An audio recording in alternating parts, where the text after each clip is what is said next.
Yeah, it's going down. H-Town, Hiram Clark, B. Scott. B. Scott from Hiram Clark. B. Scott from Hiram Clark. B. Scott All right. from Hiram Clark. B. Scott from Hiram Welcome to the B Block Podcast. I am your host, Brandon Scott. I appreciate you for joining me.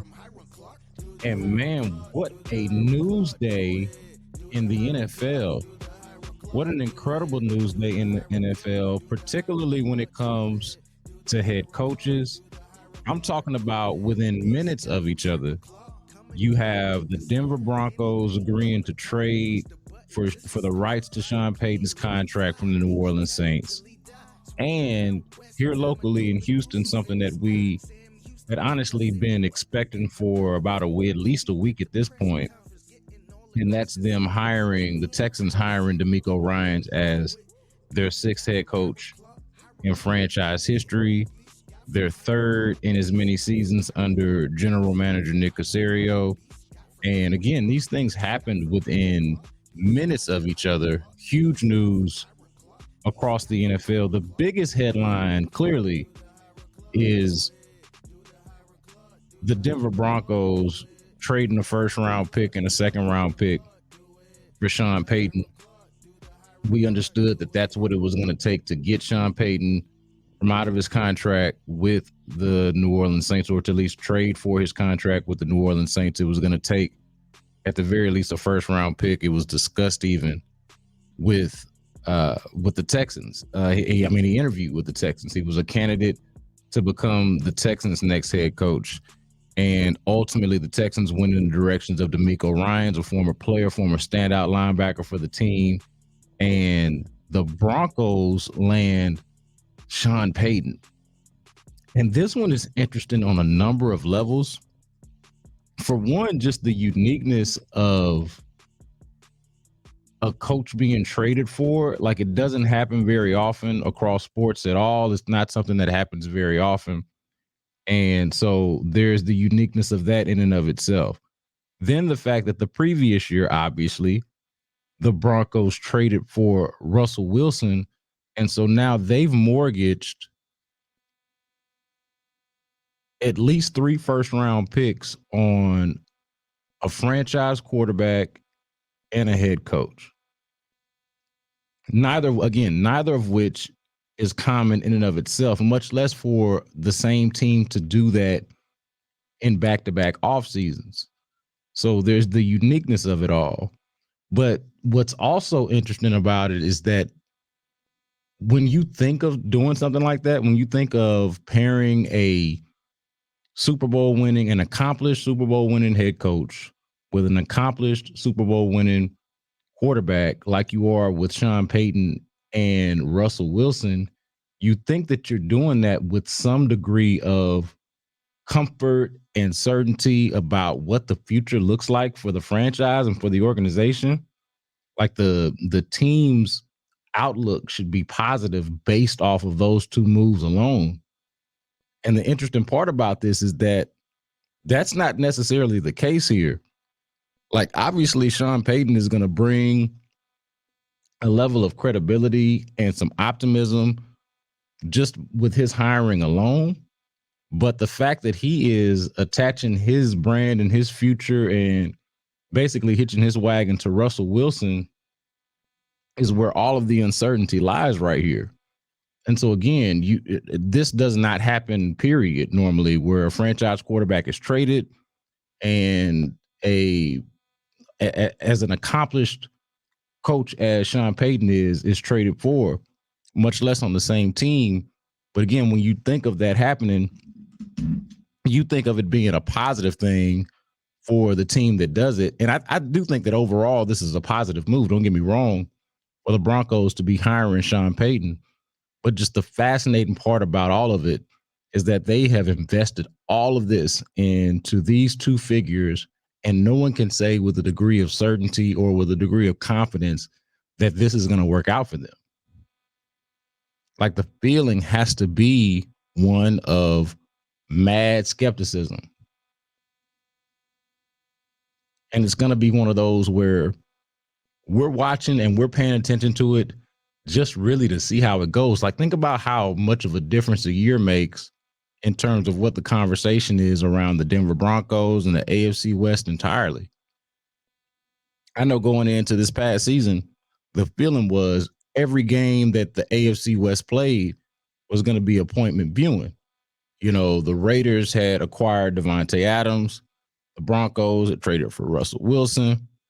And obviously the Chiefs are the Chiefs. They're in the Super Bowl right now and are going to be a Super Bowl contender for as long as Patrick Mahomes is around. And then you've got Justin Herbert doing his thing with the Chargers, and they finally made the postseason this year. And that there's going to be another interesting one to watch with with them hiring Kellen Moore as their offensive coordinator, basically swapping him out or swapping Joe Lombardi out for Kellen Moore. So, like, that division is going to be so much more interesting for so many different reasons, as opposed to like this thought that it's going to be this gauntlet and it's this really tough division to deal with. No. It's the experiment division now. It's the one where you're watching to see, okay, how does this Sean Payton and Russell Wilson thing go exactly? What does it exactly look like? Like, is trading for Sean Payton going to be enough to fix Russell Wilson? Like, obviously that's an upgrade, a clear upgrade at head coach. I mean, we're not breaking news. There's a clear upgrade at head coach from Nathaniel Hackett to an accomplished coach like Sean Payton. But is Russell Wilson salvageable? And if he is Sean Payton the one with the answers? That's the thing that we're going to be trying to figure out with that move. And to me, it is super fascinating. But look, as interesting as that is, that did not get me anywhere as hype and as excited as the Texans hiring DeMeco Ryans, even though I knew it was coming. I've been knowing for at least a week that this thing was going to happen. But now that the pen is basically about to paper, the announcement has been made. The interviews have been done. Cal McNair was on Sports Radio 610 later on in the day, like within the hour of announcing this move. Cal McNair was on the air talking about and explaining this move as best he can, at Hannah with him, the whole thing. But to me, like, this hire is significant for a number of reasons. But the first thing that I want to address is really this outside perception of this job with the Texans being one that DeMeco Ryans perhaps should have stayed away from, or this idea that what the Texans have going on is so toxic that nobody that's worth a damn should be considering coming here. And I know there was a large part of the narrative in the beginning about, hey man, especially if you're a black coach. I think Stephen A. Smith started this up on First Take. Like, if you're a black coach, no need to go there. Don't go there. And honestly, it's something that I've heard perpetuated, not just from Stephen A. Smith, but from people around town, Texans fans themselves, mostly black folks who look at the last couple of years, them hiring and firing a black coach after one season each, David Culley in 2021 and Lovie Smith in 2022, and said, why would a black coach feel comfortable about whatever opportunity that they're being given there, given what's just happened over the last couple of years? And then just overall, is the Texans organization one that you can trust to operate with, without dysfunction, to operate competently? Like, is this a worthwhile organization and investing yourself in? A lot of people would tell you it has been historically and certainly over recent history a bad organization. Why would someone with promise and upside want to attach themselves to that? It's really the same thing that's been the case the last couple of years. Why would you want to do it now? Now, we know the situation to be a lot different for the Texans. They've got draft picks and assets and enough enough assets to sort of imagine what a future might look like. So any coach, black or white, whoever it was always going to be coming into this situation looking at it as one better than what they inherited or better than what their predecessors inherited. That's certainly the case.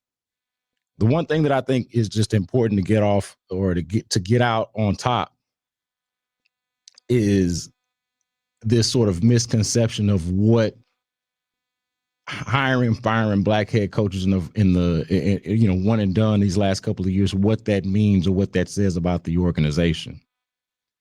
I think that because of the Texans' reputation, call it Bob McNair, Cal McNair, or whatever it may be, and then the NFL at large, really, this distrust of billionaires, of majority white billionaires owning the teams, and specifically the Texans and some of the history that's happened here in this city or with this organization. There is this somewhat warranted and just natural skepticism about people in positions like that. And then also what's really happened here is that the Texans' incompetence over the last couple of years, their failures over the last couple of years have been so bad and so colossal that they have been mistaken for racism or racial insensitivity by hiring and firing these black coaches. And what needs to be clear is that the problem has never been that they hired and fired the black coach one and done. The issue has always been that they went into these first two coaching hires under Nick Caserio without a clear vision and understanding for where exactly it was that they were trying to go, or at least they weren't projecting that outwardly. And that's the way it appeared, and that's the way it played out with the way those teams were coached and the way that they played over the last couple of years, albeit not super talented teams by any stretch. But it was also clear that those coaches were not the answer. They were not the future for this organization. And it posed more questions than answers. Like so many people, especially from the national perspective, have decided what the answer is, that the answer is, oh, well, the Texans must just be culturally insensitive and they must just be hiring and firing black coaches because they don't value these coaches. When more than anything, what it was that the Texans didn't really have a vision or a plan or a direction and really this sense for exactly what it is they were doing. So the incompetence was confused for something different, for something that it wasn't exactly. I'm fine with that, honestly. I'm not one of these people that gets all worked up at the thought of racism. Maybe it's because I'm black. Maybe it's because I'm more likely to be like, the one to levy the accusation than to be super offended by hearing it. So this hasn't really bothered me, but I do think it's worth clarifying that the Texans didn't hire and fire black coaches because they were racially insensitive. They hired and fired black coaches because they didn't know what they were doing. And now the upside of hiring DeMeco Ryans is that it is the first sign of the Texans sort of righting the ship and at least sort of establishing an identity. Like that is the opportunity that really is in front of DeMeco Ryans. It is, it was easy to have the outside perspective of, hey, don't go there, don't do that, don't touch that job.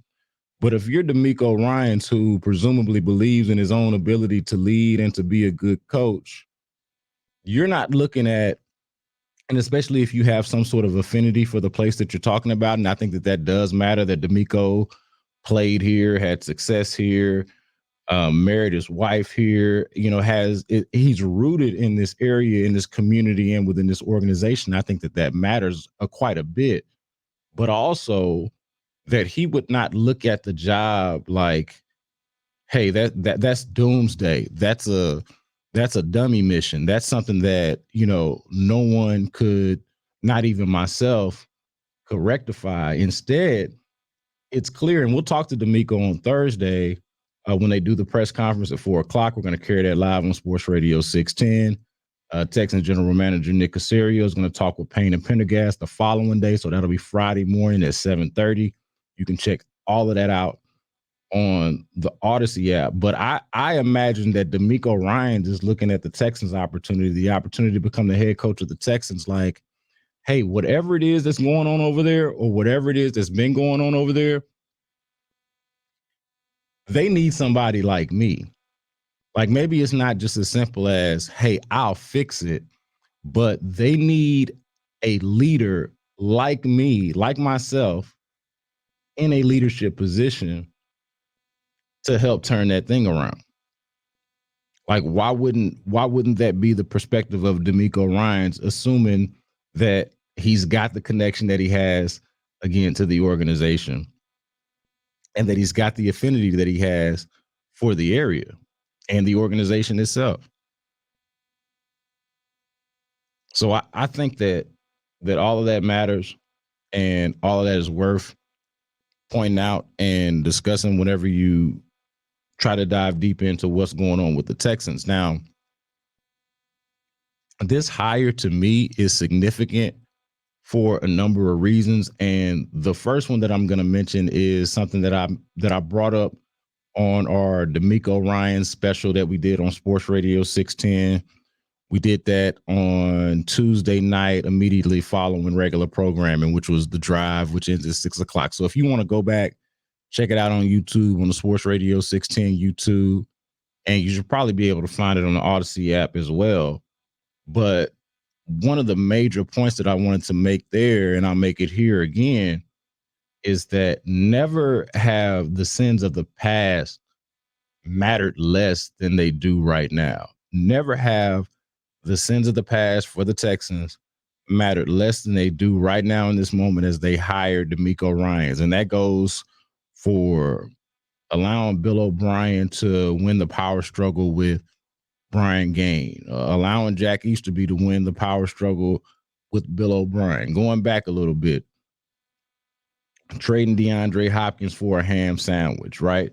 Like, we're even past that point where, of course, that was a horrible trade, one of the worst in NFL history, but it doesn't matter anymore. The second round pick that you got back for DeAndre Hopkins is gone, and David Johnson is also gone. But neither one of those guys were even on the team in 2022, Ross Blacklock or David Johnson. The sins of that, the ramifications of giving away DeAndre Hopkins for nothing, it's over with. Like, it's water under the bridge, and it's a done deal. Bill O'Brien and Jack Easterby themselves, both now gone. Now, it took the bye week, I guess, almost midway through the 2022 season to finally part ways, for the Texans to finally part ways with Jack Easterby. But that's another element of what was going on. The reason why the hiring, the last couple of head coaching hiring processes were as scatterbrained as they were. The reason why you were going to hire Josh McCown, and the reason why it was hard to find people who wanted, or why it at least seemed hard to find people who wanted to come here and be a part of what was going on. The reason why they've had to have tough conversations, like, what is it about? Who's running things over there? Who's in charge? Whose vision is this exactly? Like, those aren't questions anymore. This is DeMeco Ryans and Nick Caserio working in tandem as GM and head coach, and it's whatever exactly their vision is. And to me, that's something that's got to be encouraging for, especially for Texans fans.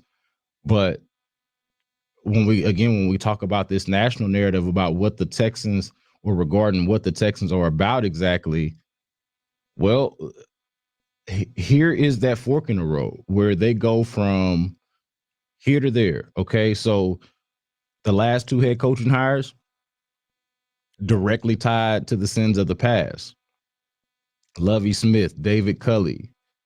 The reason why there's no talent on the team, they're just now finally getting their full slate of draft picks, and then some extra ones from the Deshaun Watson trade. Okay, whatever led to Deshaun Watson wanting to be traded before everything else hit the fan with the sexual assault allegations and all of that. Like none of that is relevant at this point because you're moving from this point forward with DeMeco Ryans and Nick Caserio. Now, the reason why I mentioned that as being something that is different is because to me, the everything around this has told you, and I'll get into this more in just a second, but everything around the Texans since they fired Lovie Smith has indicated that whoever the next head coach would be somebody of authority and somebody of influence and somebody who would have a much longer leash than what the last two coaches have obviously had. I think that so with that, I think that something that's significant about the DeMeco Ryans hire is that at least hopefully it signals the maturation of Cal McNair as the Texans CEO and chairman. The McNairs have not exactly inspired confidence over these last 5 years or so since Bob McNair passed away. And I think that this might be the first time that they do so. Hiring somebody like DeMeco Ryans, who, by all accounts, is universally praised, liked, respected, not just as a football mind, which is really the main thing. And the primary thing here is, can this guy coach? But everything about him and about his background indicates that he can. Like, supreme leadership skills, likability, able to relate to different guys on different levels, has always sort of been that way, oriented that way. Like you don't hear stories about DeMeco Ryans necessarily developing as a leader. He just kind of stepped on the scene as a rookie in 2006 for the Texans and was already that guy. And then you just listen to how everybody for as bad as folks talk about the Texans, you don't hear none of that about DeMeco Ryans. Not at all. Not for a second. I think a key to this hiring with DeMeco Ryans is the 6-year commitment. Now, obviously, the coaching contracts are never just like for 1 year. There's a commitment that goes with every single one of these coaches that signs on with a team. But to me, the 6-year commitment shows you, and mind you, so for context here, Nick Caserio also got a 6-year contract a couple of years ago when they first hired him as general manager. He is now in is going into year 3 of the 6-year contract, while DeMeco Ryans is going into year 1 of his 6-year contract. And I said, going back to that press conference with primarily Nick Caserio, Cal McNair gave a statement, spoke at the press conference, but it was primarily one for Nick Caserio. My takeaway from that was based off of how he was talking. Y'all remember that where Nick Caserio's like, "Hey man, if the next coach doesn't like the role that I play, and da da da da, and hey, let's be realistic, the clock is ticking, and all of that." Like, kind of, not even kind of, but really acknowledging that this job ain't forever, especially if you're not getting it done, and that he could easily be on the hot seat, that his job could easily be in jeopardy if they don't get this thing right. Like, my main takeaway from him talking like that, and a lot of people were like, well, is he going to step down? Is he all right? What's going on exactly?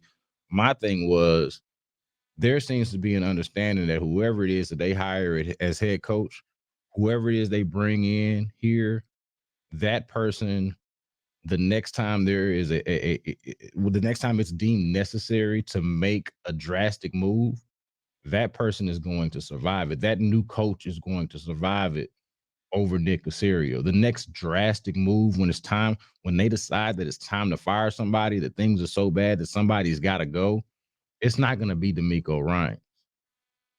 It's going to be Nick Caserio. Now, ideally, this becomes a moot point because they all do their jobs. Nick Caserio goes out there and acquires talent. DeMeco Ryans goes out there and coaches it up. And before you know it, this is a success story. And we don't have to think about, hey, who's going to survive the next power struggle or who's going to survive the next case of calamity. hopefully that doesn't come up. But what's clear to me, and the reason why this 6-year commitment is key, is that it shows you, or at least I'll speak for myself. It shows me that this is the leader. This is the leader, no matter how long it takes within that time frame. So at this point, it's really just up to DeMeco Ryans and Nick Caserio to make the most of the opportunity. But this is the guy. This is the guy who's going to survive the next power struggle, the next quote unquote disaster within the franchise.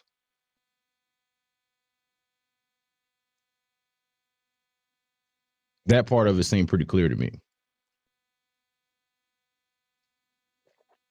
Also think another reason why I say this is because the 6-year deal was reported sort of with the breaking news. So when my guy Brooks Cabana from the Houston Chronicle and Sports Radio 610, Adam Schefter, Ian Rappaport, all of these NFL insiders and Texans insiders are reporting the deal, it's conveyed to them up front that this is a 6-year deal. That to me is not an accident. That to me is messaging on the part of whoever the source is. That to me is messaging and signaling that this ain't gonna be no one and done situation. DeMeco Ryans didn't take this job as much as he loved Houston and as much as he loved the Texans. He didn't take this job to embarrass himself. And so that's not what this is gonna be about.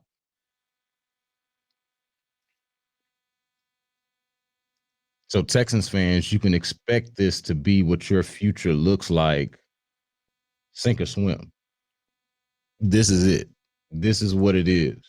Now, I mentioned earlier that we're going to have an opportunity to talk to DeMeco Ryans on Thursday at 4:00.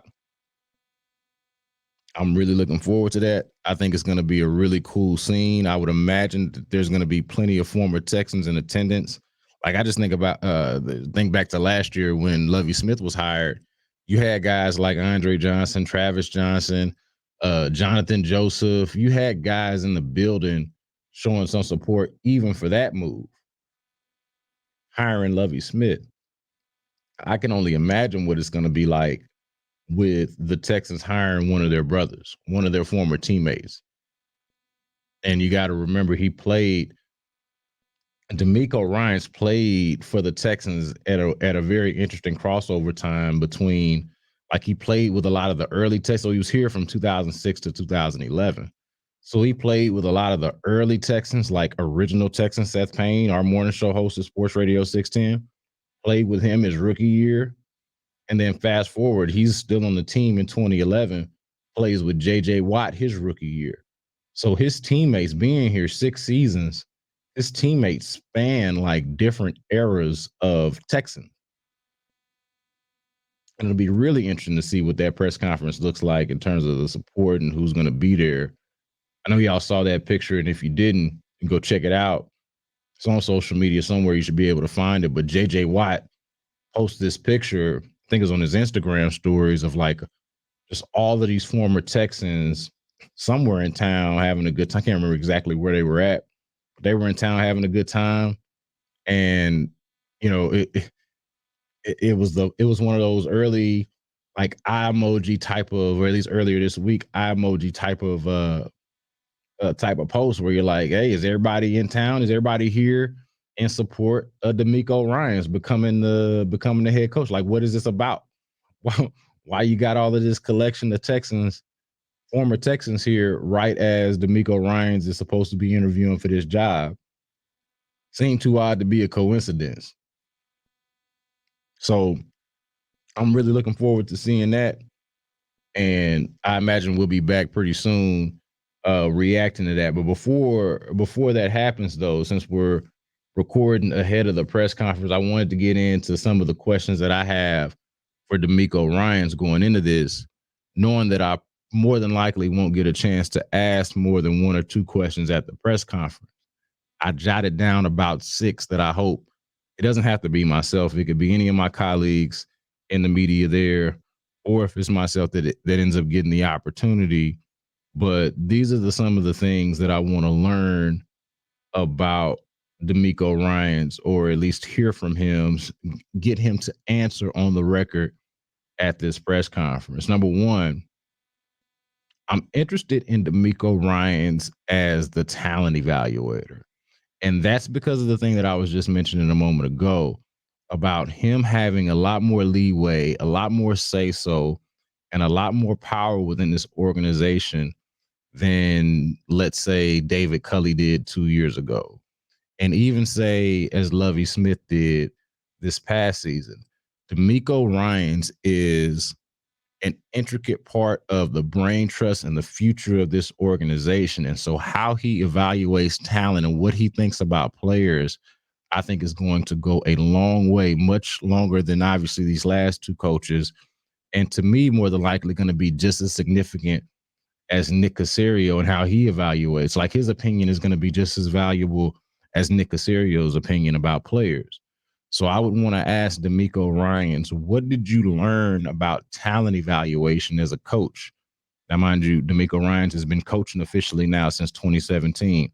Started as a quality control coach for the 49ers, moved up the next year, spent the next few years as an inside linebackers coach.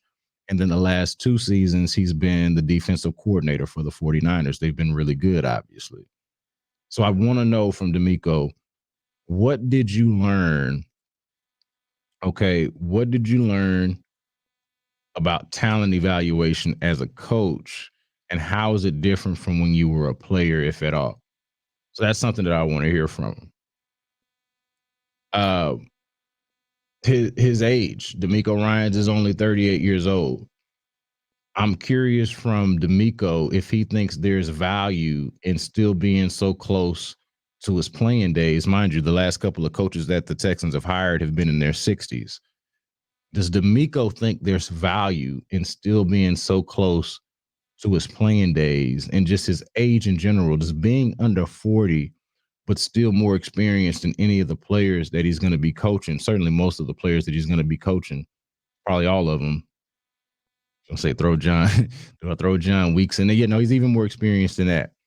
Does it help DeMeco relate to the players better while still commanding that respect, given that he's still young, but also has the experience and the pelts on the wall and the credibility to speak with them with a certain level of authority? Like, does he view it through that lens at all?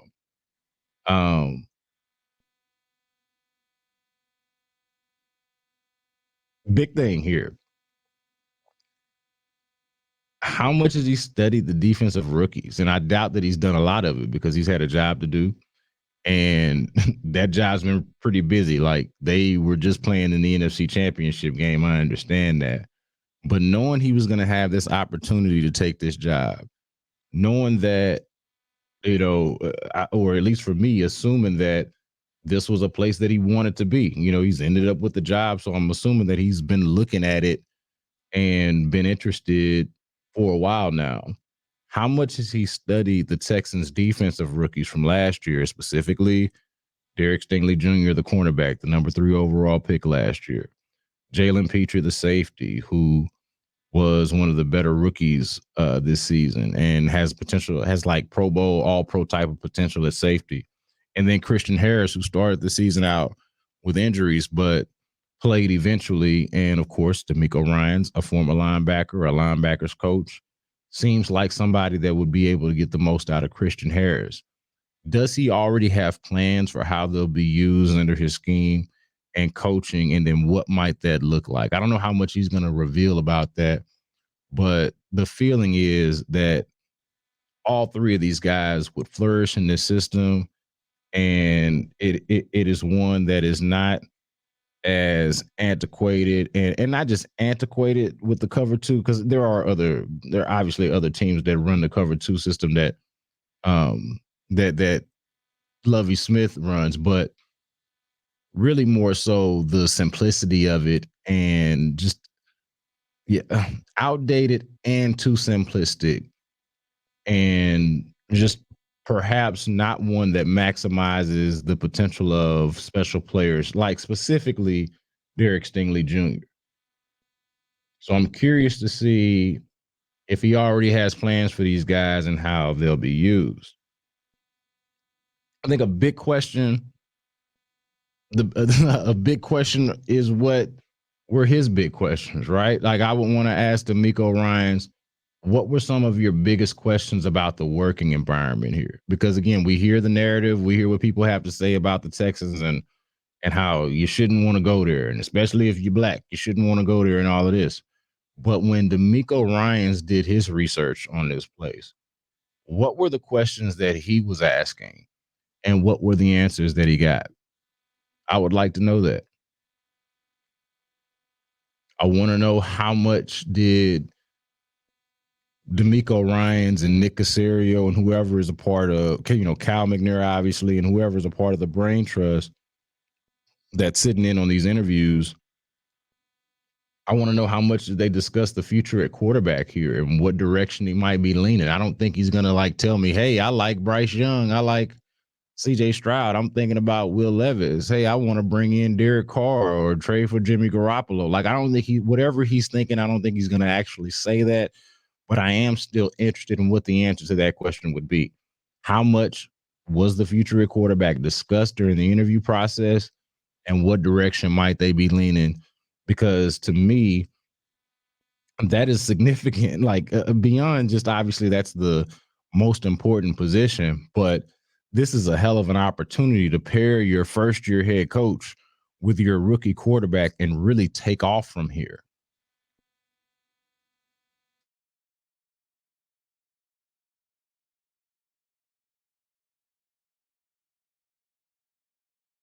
Like that's how I view this opportunity as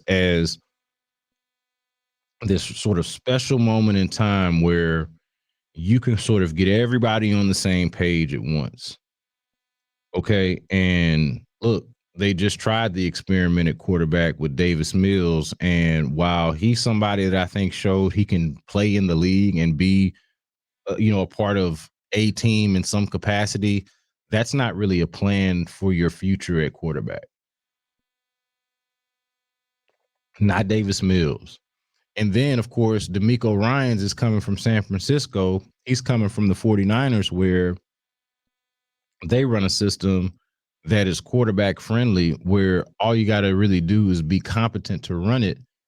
And even they saw the need to go out and invest heavily in a quarterback by trading all them picks for Trey Lance, who so far has not worked out, mainly because he hasn't been able to stay healthy.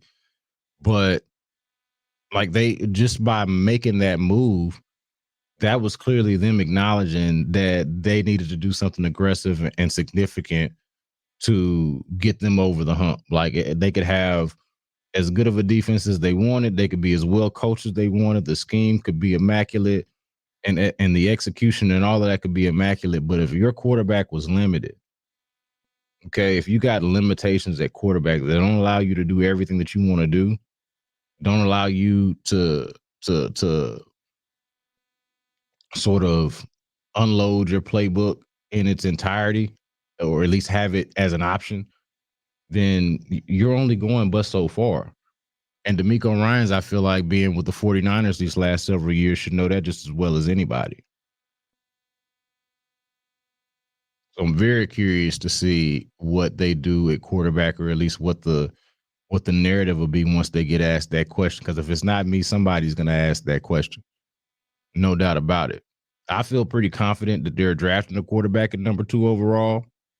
If they don't move up to number 1, and I really hope that they don't. I don't feel like that's necessary. They can get I think they can get a franchise quarterback at number 2, whether it be Bryce Young or CJ Stroud.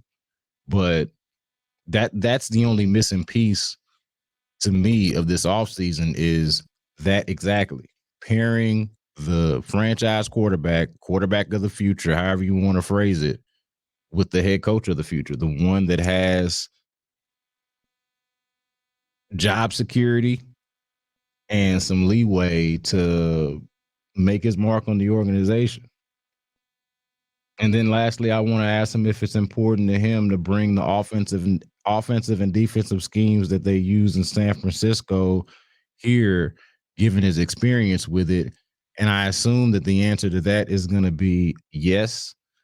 But I'm hoping that lends itself to a follow up of, how things are going with with their staff. And maybe by then, obviously, there's a whole day between now and then. Maybe at some point on Wednesday, some of that is getting ironed out, and that doesn't have to be as much of a question. But the big ones are, what were your biggest questions about the working environment here? And when you researched this place, what were the questions you were asking and what were the answers that you got?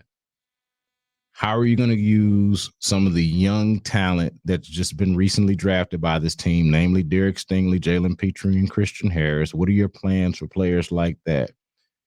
And then the talent evaluation thing, really big for me. Like, I suspect, based off of DeMeco Ryans' success as a player and a coach so far, that he's probably a hell of a talent evaluator. He's probably somebody that has an eye for talent. I would be surprised if he didn't.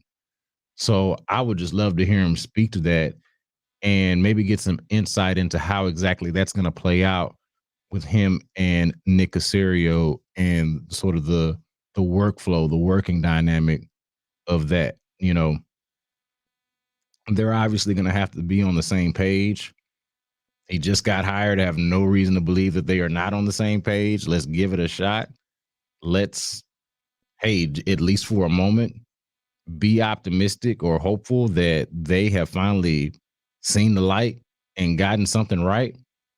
And I will point to, again, a couple of organizations that have not been like the model of success or high functioning organizations, and that's the Bengals, the Cincinnati Bengals, and the Jacksonville Jaguars, who have turned their organizations around by simply making a handful of smart personnel moves, both on the coaching side, with the quarterback, and with the pieces that they surround them with, that just in a couple of years, they were able to turn themselves around from a team that was picking number one overall, get the quarterback, get the coaching situation right. And you look up, Jacksonville is winning the AFC South and playing in the postseason a year after drafting number one overall, one of the better turnarounds that you'll find in NFL history, honestly. And then what's happening with the Bengals, who went to the Super Bowl last year and were very close to going again this year. I've said it before. I'll say it again. It does not have to take forever, folks. And hiring DeMeco Ryans, I don't want to say that's going to accelerate things, because it feels like these last couple of years been like hella deceleration. So maybe this will get you back on track to where you were hoping you would be right around this time when this whole rebuild thing started. And to that point, I'll say this again. At no point ever in this process have the sins of the past mattered less than they do right now.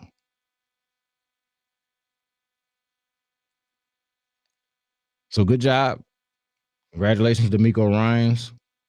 Congratulations to Cal McNair, the McNair family, Nick Caserio, for, at least on the face of it, getting this thing right and embarking on this new journey and seizing this opportunity to turn things around. It's going to be up to them to actually do it, not appear to do it, because that's what it is right now. It appears that between DeMeco Ryans and this opportunity to draft a franchise quarterback and to infuse the team with all this talent, with these 11 picks that they're going to have in this draft, could be a little more, could be a little less. It appears that this is a hell of an opportunity for the Texans. Let's see what they do with it. That's what's next. That is what's next. We'll, again, talk to Cal McNair, Nick Caserio, and DeMeco Ryans on Thursday, hear what they have to say, see what's going on with this staff, and we'll be here to break it down, man. The next thing that you'll know, it'll be pro days, it'll be draft time, and yeah, man, it seems like things are looking up for the Texans. It didn't have to be, hey, don't go there, it's a mess, Fortunately for Texans fans, it looks like it's, hey, I think I could fix that. Or, hey, I think I could be part of the solution there. Why don't I go try to do it? Let's see how it goes. Make sure that you are rating, reviewing, subscribing, and telling people about the B Block. Enjoy doing this with y'all. And until next time, y'all be good.